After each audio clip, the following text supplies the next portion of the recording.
கேக்கே குழம்பு சமையல். இன்றைக்கி நம்ம என்ன பார்க்க போகிறோம் அப்படின்னா ஜம் தான் செய்ய போகிறோம். வாங்க எப்படி செய்யலாம் பார்க்கலாம். இதுக்கு நம்மளுக்கு முதல் பால் தான் தேவை, பியூரான பால். இந்த பாலில் தண்ணி எதுவும் சேர்க்கக்கூடாது.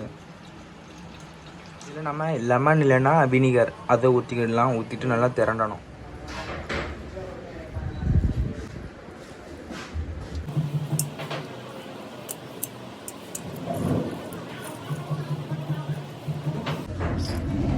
வித்தெல்லாம் எடுத்துருவோம்.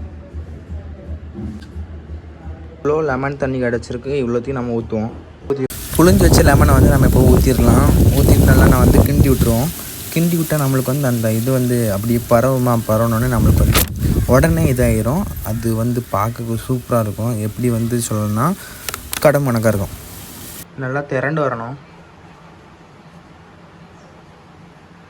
திரண்டு வந்தால் நம்மளுக்கு சூப்பராக இருக்கும்.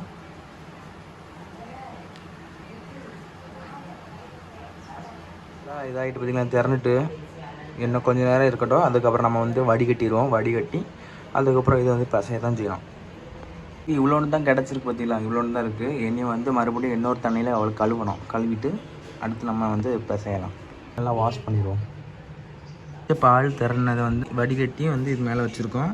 இது மேலே 5 நிமிஷம் இருக்கும். அப்போ தான் நல்லா தண்ணியும் வடிஞ்சிடும். வடிஞ்சோடனே நம்ம அது பிசைய ஆரம்பிச்சிடலாம்.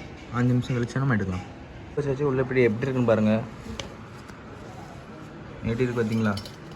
இல்லை தண்ணி நல்லா வடிஞ்சிருக்கு. சூப்பராக அழகாக இருக்குது பாருங்கள். எப்படி இருக்குது பார்த்தீங்களா?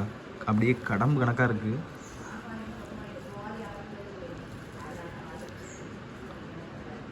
ஸ்பூன் அளவுக்கு மைதா மாவு போட்டுடலாம். ஒரு சின்ன ஸ்பூனில் 2 அளவுக்கு மைதா இது கொஞ்சோண்டு ரவா போட்டுருவோம். வேறு கொஞ்சோண்டு போட்டுருவோம். இனி போட்டு பிசைஞ்சிடலாம்.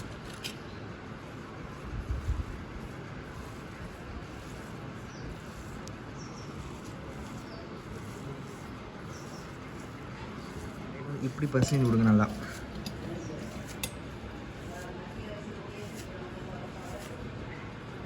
அப்போ தான் நம்மளுக்கு டேஸ்ட்டாக இருக்கும் ஜம். இது எப்படி நல்லா கட்டியாக இருந்து இப்போ எப்படி தண்ணியாக இருக்குது பார்த்தீங்களா?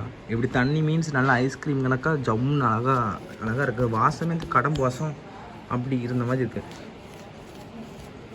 1 லிட்டர் பால் எடுத்தனால எனக்கு இவ்வளோ தான் கிடச்சி பார்த்தீங்களா? எப்படி ரவுண்டாக இருக்குது பார்த்தீங்களா? கொஞ்சம் ரவுண்டாக வச்சுடுங்க. அதுக்கப்புறம் கொஞ்சம் வேறு ஷேப்பில் ஆக்கி வச்சிடலாம். இப்போ ரவுண்டு ஷேப்பில் ஆக்கி வச்சுருக்கேன். இப்போ நம்ம சீனி பாவை தான் செய்ய போகிறோம். வாங்க இப்போ சீனி பாவை செஞ்சிடலாம். அடுப்பில் ஒரு 2 கிளாஸ் அளவு தண்ணி ஊற்றியாச்சு. தண்ணி ஊற்றிட்டு இப்போ சீனி 1 கிளாஸ் அளவு தட்டிடலாம். நம்ம நல்லா கிண்டி விட்டுடுவோம். 1 கிளாஸ் அளவுக்கு நான் சுகர் எடுத்திருக்கேன். நானும் 2 கிளாஸ் அளவுக்கு தண்ணி ஊற்றிருக்கேன். நீங்களும் அதே போல் ஊற்றுங்க. வாசனைக்காக ஏலக்காய். கொதிச்சுட்டு இருக்க பாகில் நம்ம இப்போ செஞ்சு வச்சு உருண்டை எடுத்து போட்டுடலாம். நல்லா சிம்மில் வைங்க. சிம்மில் வச்சு நல்லா அது உடையாமல் நல்லா அழகாக இருக்கும். நல்லா உள்ளே இறங்க வரைக்கும் நீங்கள் வச்சுடுங்க.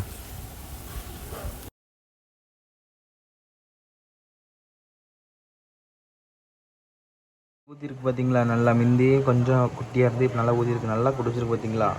வச்சுருக்கேன்னா இந்த இது அத்திட்டுனா கொஞ்சமாக சைடு வடியே ஊற்றணும். அதுக்கு தான் நம்ம சூடு தண்ணி வச்சுருக்கோம். மேலே வந்துட்டுருக்கு பார்த்தீங்களா? நல்லா மேலே வரணும். இப்போ அடுப்பு ஆஃப் பண்ணிடுவோம். ஆஃப் பண்ணி எடுத்து நம்ம சாப்பிட்லாம். நம்மளுக்கு ஜம் ரெடி ஆகிட்டு பார்த்தீங்களா? எப்படி இருக்குது பார்த்தீங்களா? நல்லா பஃபியாக நல்லா டேஸ்ட்டாக இருக்குன்னு நினைக்கிறேன். வாங்க தின்னு பார்ப்போம். எடுத்து சாப்பிட்டு பார்க்கலாம் எப்படி இருக்குன்னு. ஆஹா, செம சூடாக இருக்குது.